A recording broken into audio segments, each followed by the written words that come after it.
예, 안녕하십니까. 길버드 아카데미에서 국어를 가르치고 있는 김우범입니다. 예, 제가 이번 달에 받은 문제는 이제 고전시가 문제고요. 이 보면은 지금 문제 유형을 먼저 좀 설명을 하면은 지금 선지에서 이제 시조 5개가 나와 있잖아요. 일반적으로 이 문제를 풀어야 하는 학생들 같은 경우에는 저 시조는 모르는 상태입니다. 예, 그러니까 기본적으로 문제 난이도는 어느 정도 있는 편이에요. 지금 이 작품 같은 경우에는 제가 고등학교 1학년 학생들한테 가르치고 있는 건데, 실제로 학생들이 고3 국어과는 고등학교 2학년쯤이나 돼야지 보통 봅니다. 뭐 1학년 때 전혀 안 본다는 건 아닌데, 주로 저 작품을 이제 보게 되는 학생들이 그렇다는 얘기고요. 자, 그래서 일단은 고등학교 2학년을 잡겠습니다. 뭐 지금 현재 제가 가르치고 있는 학생들은 1학년이지만 2학년에 1등급을 잡고 좀 빠르게 가보겠습니다. 예, 차장님 다시 좀 올려보십시오. 일단 지금 작품이 나와 있기는 한데요. 지금 1번 문제는 표현법에 관련된 문제예요.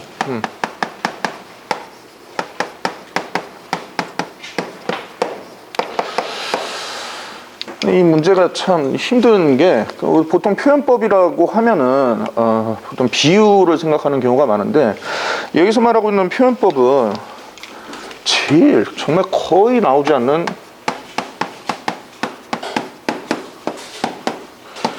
중의법이라는 표현법에 관한 질문입니다. 그냥 간단하게 질문 드릴까요? 예. 이준희 선생님, 혹시 중의법이 뭔지 기억하고 계신가요?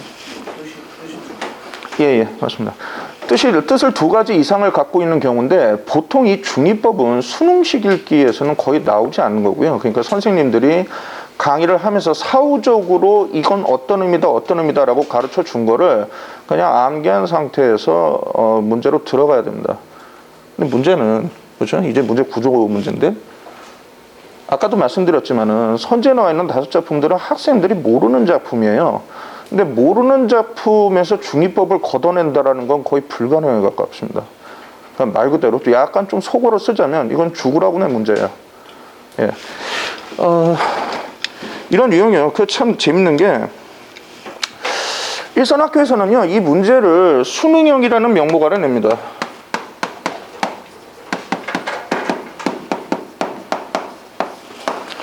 그런데 이 문제는요, 수능형 문제가 전혀 아니에요. 이거는 기출 수능 문제에서 이런 유형의 문제가 있나 찾아보면 전혀 찾아볼 수가 없습니다. 학생들한테 제가 2013학년도 이후에는 이런 문제를 찾아볼 수 없다라고 했다가 좀 궁금해서 한번 찾아봤어요. 실제로.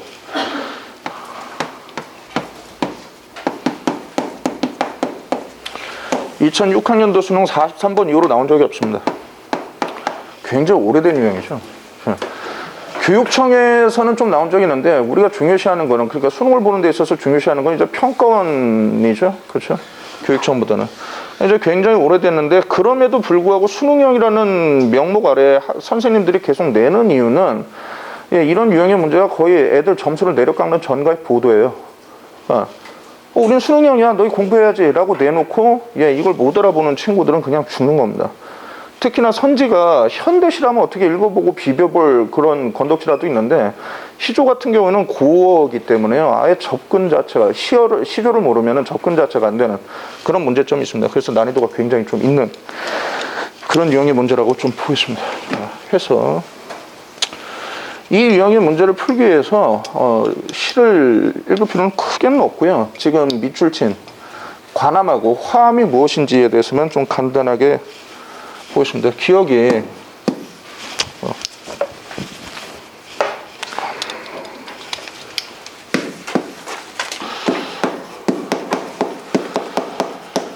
관함입니다.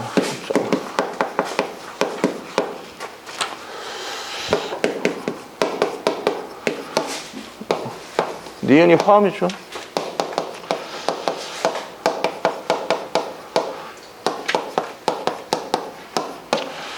이렇게 되어 있는데, 일단은 고산 구곡인데요. 그 위에 보면은 고산 구곡담이라고 됐죠. 고산 구곡담에 있는 9지역이에요. 그 9지역 중에 2개입니다. 관함이라는 지역이 있고 화암이라는 지역이 있는 거예요. 그래서 첫 번째 의미는 일단 지명입니다. 말 그대로 뭐냐면 관함이라고 또 화암이라고 하는 지역이 있다라는 거죠. 근데 두 번째 의미는 뭐냐면 이제 한자를 그대로 해석한 건데, 전만기 선생님, 관함의 관자가 무슨 관자 같아요? 그 머리에 쓰는 예, 갓관자입니다.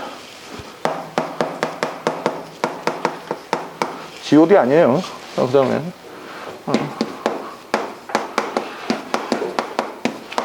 해가지고 얘네들은 아까 지금 말씀드린 대로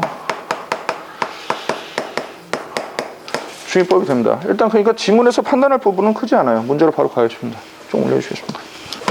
예, 첫 번째는 까마귀 검다고 백로야 웃지 마라. 겉이 검은들 속조차 검을소냐. 아마도 겉이고 속 검을소 너뿐인가 하노라 라고 되는데, 이 시조는요, 그 이직이라는 사람이 조선공국에 참여했던 사람들입니다. 일반적인 시선에서는 고려를 멸망시킨 사람들이기 때문에 비난을 많이 받는 족속들이라고 봐야 되죠. 자, 근데 그 사람이 오히려 여기선 백로는 그 고려의 끝까지 충성을 했던 사람들인데 그 사람들의 위선에 대해서 이야기를 하고 있는 거예요. 그러니까 즉 백로는 겉은 흰 것 같지만은 너희들이야말로 속이 검은 사람이다 라고 하고, 까마귀들이 오히려 더 사나운 사람들이라는 거죠. 중요한 건 일단 까마귀는요, 여기서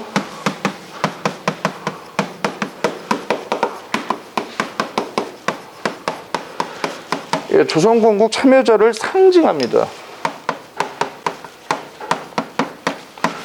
그 다음 중위법이 아니기 때문에 해당 사항이 없고요. 그 다음 두 번째, 방 안에 현는 촛불 눌과 이별하였건대 겉으로 눈물 지고 속 타는 줄 모르는 거. 여기서 눈물은 촛농이 되겠고요. 속이 탄다는 건 심지가 타들어가는 거겠죠. 그렇죠. 저 촛불이 나와 같아요. 저 부분입니다. 저 촛불이 나와 같다라고. 흔한 거죠. 자신의 감정을 사물에다가 집어넣는 방식입니다. 이 촛불은 감정이 얘기해요.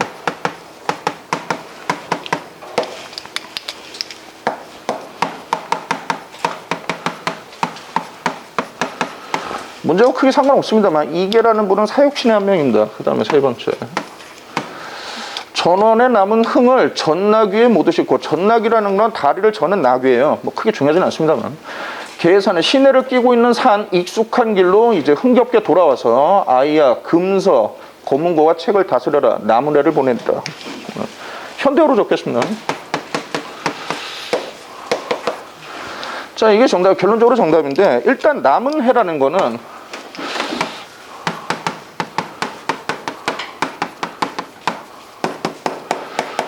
이고요. 한번 좀 여쭤볼까요? 예, 김찬 선생님. 저 남은 해가 이 하루 중 남은 시간이 아니라면 또 어떤 의미가 있을 것 같아요?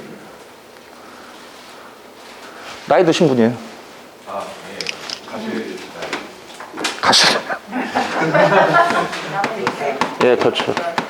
여성이라는 뜻이 있습니다. 예, 중위법이 가신다. 당황했습니다.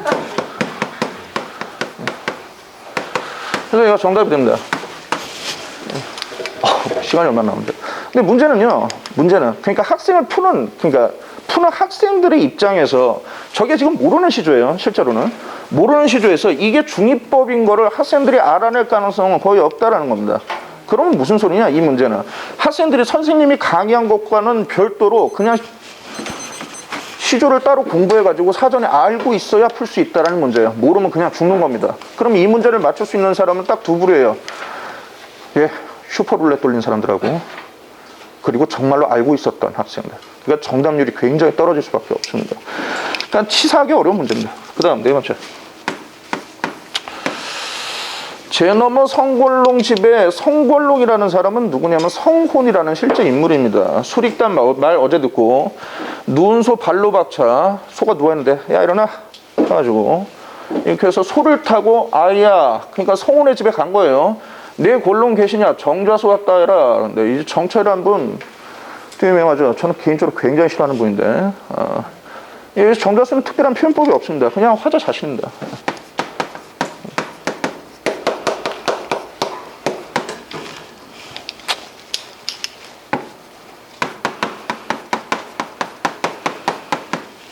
그 다음, 자, 마지막. 청산도 절로절로 하는데 얘는 특별히 길게 갈 필요 없습니다. 청산하면 학생들은 거의 기계적으로 알아요. 너무 자주 봤기 때문에. 청산은 그냥 자연입니다.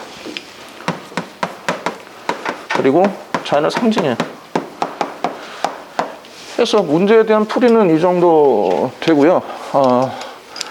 예, 이런 유형을 그럼 대처하려면 어떻게 해야 되느냐. 이제 상위권 학생들, 제가 지금 1등급을 좀 답변을 했는데, 상위권 학생들은 기본적으로 이거를 지도하는 것 외에 별도로 그러니까 수능 갈 때까지 별도로 한 100편에서 150편 정도의 시조를 알아야 된다라고 제가 이야기를 하고, 이제 원하는 학생들 같은 경우에는 그걸 줘가지고 별도로 좀 공부를 하게 하고요. 하위권 학생들도 똑같이 그걸 나눠주면은 실제로는 프린트를 그냥 버리는 격밖에 되지 않아요. 그렇기 때문에 일단은 고상국어과를 정확하게 가르쳐 주는 걸 우선적으로 하고, 조금씩 분량을 좀 적게 해가지고, 그 부분이 되게 중요한 것 같아요. 원장님께서도 항상 말씀하시는 거지만, 그냥 무작정 갖다 주는 게 아니라, 네가 감당이 가능한 부분이 어디까지냐 해가지고, 어디까지 가능하다. 근데 저는 거기서 좀 중요시합니다. 네가 지금 네 입으로 얘기한 거지. 분명히 지켜라. 라고 해요. 감당이 안 되면 애초에 처음부터 이야기를 하지 마. 하고, 그러니까 저는 이거를 공부를 왜 해야 되는지를 분명히 설명을 해요. 그러니까 이런 것 같은 경우 공부를 안 하면 못 푸는 거거든요. 그걸 이야기를 하고, 자, 이제 해야 돼. 해야 되는데, 네가 어디까지 감당이 되니? 그래서 그걸 물어보고, 거기서 이제 덫을 거는 거죠. 어디까지 가능할 것 같은데요? 꼭 지켜. 이런 식으로 좀, 그러니까 욕을 한다기보다는 좀 압박을 하는, 약속으로 묶어버려가지고요. 좀 그런 식으로 좀 지도를 하고 있고요. 출제율은요.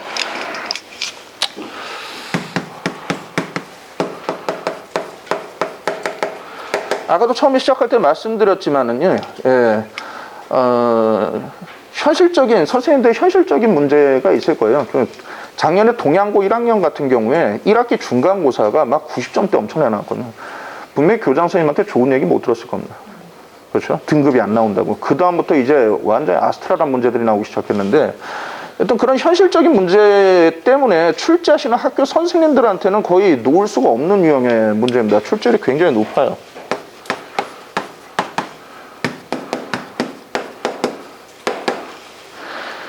난이도는요, 여기서 묻는 게 중위법이 아니라면은 어느 정도 난이도가 낮을 가능성이 있기는 합니다. 하필이면 그런데 중위법이에요. 이건 말 그대로 중위법을 알고 있는 사람한테는 굉장히 쉬운 문제가 되지만은 그럴 리가 없습니다. 거의 신경 안 쓰는 유형의 표현법이기 때문에 대부분 이 문제가 만약에 시험 문제에 나왔다라고 하면은 정답을 맞춘 사람들의 상당수는 찍어서 맞췄을 가능성이 굉장히 높습니다.